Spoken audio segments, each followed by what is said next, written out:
Hello hi ನಮಸ್ತೆ, welcome back to food media. ನಾನು ಸೌಮ್ಯ. ತುಂಬ ದಿನಗಳ ನಂತರ ವಿಡಿಯೋ ಮಾಡ್ತಾ ಇದ್ದೀನಿ. ಸ್ವಲ್ಪ ದಿನ ಕಾರಣಾಂತರಗಳಿಂದ ನಮಗೆ ವಿಡಿಯೋ ಮಾಡಲಿಕ್ಕೆ ಆಗಿರಲಿಲ್ಲ. ಸ್ವಲ್ಪ ಇವಳು ಸಹ ಹಠ ಮಾಡ್ತಾಳೆ, ಸ್ವಲ್ಪ ಹುಷಾರಿರಲಿಲ್ಲ, ಹಾಗೆ ಸ್ವಲ್ಪ ದಿನ ಪೆಂಡಿಂಗ್ ಇಟ್ಟಿದ್ವಿ, ಏನು ವಿಡಿಯೋ ಮಾಡಲಿಕ್ಕೆ ಹೋಗಿರಲಿಲ್ಲ. ಒಂದು ಹೊಸ ರೀತಿಯಲ್ಲಿ ಕಮ್ ಬ್ಯಾಕ್ ಇರಲಿ ಅಂತ ಇವತ್ತು ವಿಡಿಯೋ ಮಾಡ್ತಿದ್ದೀನಿ. ಅದು ನನ್ನ ಮಗಳನ್ನು ಇಟ್ಕೊಂಡೆ. ಅವಳು ಕೇಳ್ತಾ ಇಲ್ಲ. ಇವತ್ತು ನಾವು ಮಾಡುವಂತಹ ರೆಸಿಪಿ ಗಂಜಿಗೆ ಒಂದೊಳ್ಳೆ ಕಾಂಬಿನೇಷನ್. ಇದ್ರ ಮುಂದೆ ಚಿಕನ್, ಮಟನ್, ಫಿಶ್ ಯಾವುದು ಬೇಕು ಅಂತಿಲ್ಲ, ಅಷ್ಟು ಸೂಪರ್ ಆಗಿರ್ತದೆ. ಬನ್ನಿ ಹಾಗಾದ್ರೆ ತಡೆ ಯಾಕೆ, ವಿಡಿಯೋ ಸ್ಟಾರ್ಟ್ ಮಾಡುವ. ಇವತ್ತು ನಾವು ಮಾಡುವಂತಹ ರೆಸಿಪಿ ಧಾರೆಹುಳಿ ಚಟ್ನಿ. ಇದು ಮುಂಚೆ ಎಲ್ಲ ನಾವು ಹಾಗೇನೆ ತಿಂತಾ ಇದ್ವಿ, ಅಂದರೆ ಇದಕ್ಕೆ ಉಪ್ಪು ಖಾರ ಹಾಕಿ ತಿಂತಾ ಇದ್ವಿ. ತುಂಬ ಹುಳಿ ಹುಳಿ ಒಂಥರ ಟೇಸ್ಟ್ ಚೆನ್ನಾಗಿರ್ತು, ತುಂಬ ತಿಂತಾ ಇದ್ವಿ. ಇದು ಹೀಟು ಅಲ್ಲ, ತಂಪಲ್ಲ, ನನಗೆ ಸಹ ಅದರ ಬಗ್ಗೆ ಕರೆಕ್ಟ್ ಗೊತ್ತಿಲ್ಲ. ತಂಪು ಅಂತ ಹೇಳ್ತಾರೆ ಕೆಲವರು ಹೀಟ್ ಅಂತ ಹೇಳ್ತಾರೆ. ಇದರಲ್ಲಿ ಇವತ್ತು ನಾವು ಚಟ್ನಿ ಮಾಡುವ.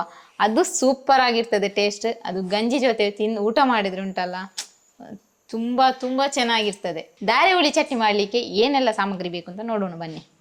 ಒಂದು ಧಾರೆಹುಳಿ, 2 ಹಸಿಮೆಣಸಿನಕಾಯಿ, ಅರ್ಧ ಕಪ್ಪಷ್ಟು ತೆಂಗಿನ ತುರಿ ತಗೊಂಡಿದ್ದೀನಿ.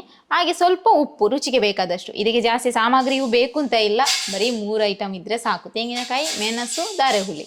ಸ್ವಲ್ಪ ನಮಗೆ ಎಷ್ಟು ರುಚಿಗೆ ಬೇಕು ಅಷ್ಟು ಉಪ್ಪಿದ್ರೆ ಸಾಕು.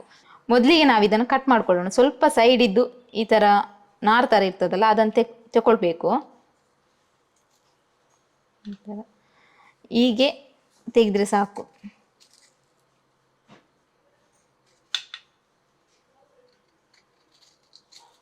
ಈ ಥರ ಎಲ್ಲ ಸೈಡಿದ್ದು ತಗೊಂಡಾಯಿತು ನೋಡಿ. ಈಗ ಇದನ್ನು ಕಟ್ ಮಾಡ್ಕೊಳ್ಳೋಣ.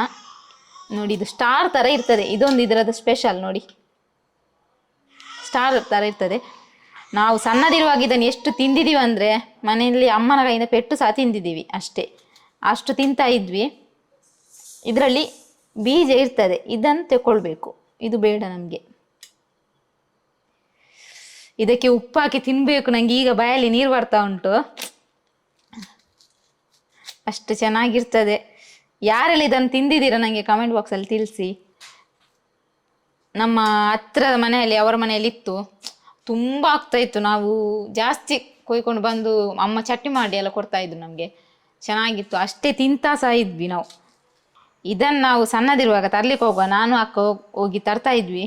ಅದು ಜಗಳ ಮಾಡಿಕೊಂಡೇ ತಂದು ತಿಂತಾ ಇದ್ದದ್ದು. ಯಾಕಂದರೆ ಅವಳು ಜಾಸ್ತಿ ಅಂದರೆ ನಾನು ಜಗಳ ಮಾಡೋದು, ನಾನು ಜಾಸ್ತಿ ಅಂದರೆ ಅವಳು ಜಗಳ ಮಾಡ್ತಾಯಿದ್ಲು. ಹಾಗೆಲ್ಲ ಆಗ್ತಾ ಇತ್ತು ತುಂಬ. ಈಗೆಲ್ಲ ಮೆಮೊರಿ ಅದೆಲ್ಲ. ಮತ್ತು ಫ್ರೆಂಡ್ಸ್ ಸಹ ಹಾಗೆ, ಕೆಲವರು ಸ್ಕೂಲಿಗೆಲ್ಲ ತರ್ತಾ ಇದ್ರು ಇದನ್ನು.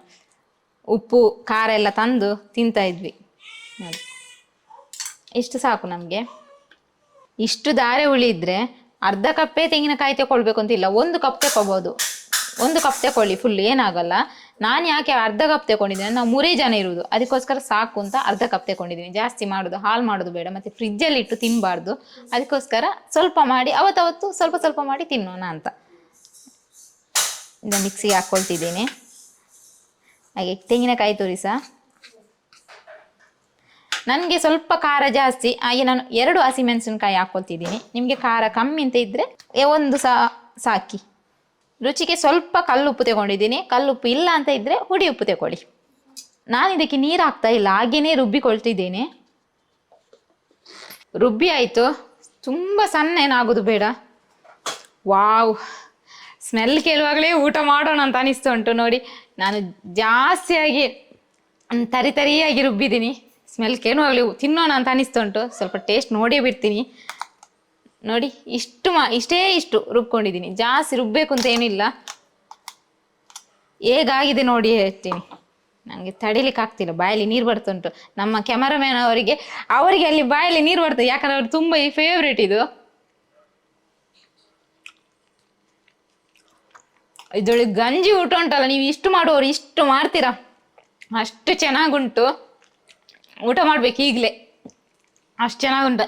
ಸತ್ಯವಾಗ್ಲೂ ಹೇಳ್ತೀನಿ, ನೀವು ಮಾಡಿ 100% ನೀವು ನನಗೆ ಹೇಳ್ತೀರಾ ಕಮೆಂಟ್ ಮಾಡಿ, ತುಂಬ ಚೆನ್ನಾಗುಂಟು ಅಂತ. ಯಾಕಂದರೆ ಇದಕ್ಕೆ ನಾವು ಬೇನೇನು ಸಾಮಾನು ಬೇಕು, ಅದು ಬೇಕು ಇದು ಬೇಕಂತ ಎಂಥದ್ದು ಬೇಡ.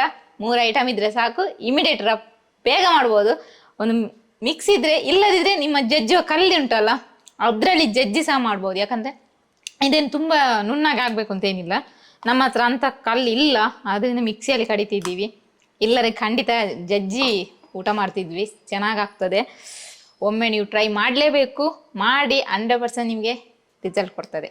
ನಾನು ಹೊಟ್ಟೆ ತುಂಬ ಊಟ ಮಾಡಿ ಅಂತ ಹೇಳಿದೆ, ಸ್ವಲ್ಪ ಊಟ ಮಾಡುವವರು ತುಂಬ ಊಟ ಮಾಡ್ತೀರಾ. ಮತ್ತು ನನಗೆ ಕಮೆಂಟಲ್ಲಿ ಹೇಳಬೇಡಿ, ನಾನು ಜಾಸ್ತಿ ಆಯಿತು ಊಟ ಮಾಡಿದ್ದು ಅಂತ. ಅದು ಅಷ್ಟು ಚೆನ್ನಾಗುಂಟು. ನಿಮ್ಗೆಲ್ಲಾದರೂ ಇದು ಸಿಕ್ಕಿದ್ರೆ ತೋರಿಸ್ತೀನಿ ನೋಡಿ, ನಮ್ಮ ಹತ್ರ ಉಂಟು ಇನ್ನೊಂದು. ಇದೆಲ್ಲಾದರೂ ಸಿಕ್ಕಿದ್ರೆ ಬಿಡಬೇಡಿ, ಇದು ದೇಹಕ್ಕೂ ಒಳ್ಳೆಯದೇ, ಏನೋ ಹಾಲಲ್ಲ. ತುಂಬ ತುಂಬ ಚೆನ್ನಾಗಾಗ್ತದೆ, ಟ್ರೈ ಮಾಡಿ ಒಮ್ಮೆ. ನಾನು ಈ ಚಟ್ನಿ ಮಾಡುವಾಗ ಹೇಳಿದ್ದೆ, ಮಿಕ್ಸಿಗೆ ಹಾಕುವಾಗ ನೀರು ಹಾಕುದು ಈಗ ಬೇಡ ಅಂತ, ಹಾಗೇನೆ ರುಬ್ಬೋಣ ಅಂತ. ನಾನು ಇದಕ್ಕೆ ಮತ್ತೆ ಸಹ ನೀರು ಹಾಕಲಿಲ್ಲ. ಇದು ಯಾಕಂದರೆ ಧಾರೆಹುಳಿ ನೀರು ಬಿಡ್ತದೆ, ಇದರಲ್ಲಿ ನೀರಿನಂಶ ಜಾಸ್ತಿ ಇರ್ತದೆ, ಹಾಗೆ ನೀರು ಇದೇ ಬಿಡ್ತದೆ. ನೀರು ಹಾಕುವಂಥ ಅವಶ್ಯಕತೆ ಇಲ್ಲ. ಹಾಗೇನೆ ನಾನು ರುಬ್ಬಿದ್ದು. ಆವಾಗ ನನಗೆ ಹೇಳಲಿಕ್ಕೆ ಮರ್ತೋಯ್ತು. ಇದಂತ ಈಗ ತಿಂತಾ ಇದ್ದೀನಿ, ತಿಂತಾ ಮಾತಾಡ್ತಾ ಇದ್ದೀನಿ. ಈ ಧಾರೆಹುಳಿನ ಯಾರೆಲ್ಲ ತಿಂದಿದ್ದೀರಾ ನನಗೆ ಕಮೆಂಟಲ್ಲಿ ತಿಳಿಸಿ ಆಯಿತಾ. ಹುಳಿ ಉಂಟು, ಬಾಯಲ್ಲಿ ನೀರು ಬರ್ತಾ ಉಂಟು. ನಮ್ಮ ಮನೆಯವರಿಗೆ, ಅವರು ವಿಡಿಯೋ ಮಾಡುವ ಜಾಸ್ತಿ ನನ್ನ ಮುಖನೇ ನೋಡ್ತಿದ್ದಾರೆ, ನನಗೆ ತಿನ್ನಲಿಕ್ಕೆ ಕೊಟ್ಟಿಲ್ಲ ಇವಳು ಒಂದು ಸಹ ಅಂತ. ನನಗೆ ಕಮೆಂಟಲ್ಲಿ ತಿಳಿಸಿ ಯಾರೆಲ್ಲ ತಿಂದು ರುಚಿ ನೋಡಿದ್ದೀರಾ ಅಂತ. ನಮ್ಮ ಚಾನಲ್ನು ನೀವು ಸಬ್ಸ್ಕ್ರೈಬ್ ಮಾಡದೆ ಯಾರೆಲ್ಲ ನೋಡ್ತಿದ್ರು ಸಬ್ಸ್ಕ್ರೈಬ್ ಆಗಿ. ಹಾಗೆ ನಿಮಗೆ ಈ ವಿಡಿಯೋ ಇಷ್ಟ ಆಗಿದ್ರೆ ಒಂದು ಲೈಕ್ ಮಾಡಿ, ಹಾಗೆ ಪಕ್ಕದಲ್ಲಿರೋ ಬೆಲ್ ಐಕನ್ ಕ್ಲಿಕ್ ಮಾಡಿ. ಹಾಗೆ ನಿಮ್ಮ ಫ್ರೆಂಡ್ಸ್ ಫ್ಯಾಮಿಲಿಗೆ ಶೇರ್ ಮಾಡಿ. ಫ್ರೆಂಡ್ಸ್ ಮತ್ತು ಫ್ಯಾಮಿಲಿಗೆ ಶೇರ್ ಮಾಡಿದಾಗ ನಿಮಗೆ ಖಂಡಿತ ಈ ಧಾರೆಹುಳಿಯನ್ನು ನೋಡಿ ಹೇಳ್ತಾರೆ, ನಾನು ಇದನ್ನು ಟೇಸ್ಟ್ ಮಾಡಿದ್ದೀನಿ ಅಂತ. ಗೊತ್ತಿದ್ದವರಂತೂ 100% ಹೇಳ್ತಾರೆ. ನಿಮ್ಗೆ ಯಾರಾದರೂ ಆ ರೀತಿ ಮೆಸೇಜ್ ಹಾಕಿದರೆ ನಮಗೆ ಕಮೆಂಟಲ್ಲಿ ತಿಳಿಸಿ. ಓಕೆ ಫ್ರೆಂಡ್ಸ್, ನಾನಿನ್ನು ಮುಂದಿನ ವಿಡಿಯೋದಲ್ಲಿ ಸಿಗ್ತೀನಿ. ಅಲ್ಲಿವರೆಗೂ ಟೇಕ್ ಕೇರ್, ಬಾಯ್.